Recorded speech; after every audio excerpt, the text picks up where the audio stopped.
বিপদ আসলেই প্রথমে বিশ্বনবী সাল্লাল্লাহু আলাইহি ওয়াসাল্লাম একটা দোয়া পড়তেন। তিনি পড়তেন ইন্না লিল্লাহি ওয়া ইন্না ইলাইহি রাজিউন। তাহলে বিপদ এলেই আমরা এখন থেকে ইন্না লিল্লাহ পড়ব, নাকি হায় হুতাশ করবেন?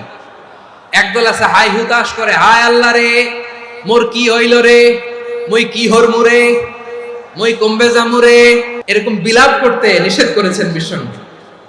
কি করব, কই যাব, কি হবে, হায় হায়, এরকম হাহুতাশ আছে না? নাই। বিশ্বাসীরা হাহুতাশ করে না, তারা ইন্না লিল্লাহ পড়ে। তারপরে বিশ্বনবী পড়তেন আল্লাহুম্মা আজুরনি ফি মুসিবাতি ওয়াখলুফ লি খায়রাম মিনহা।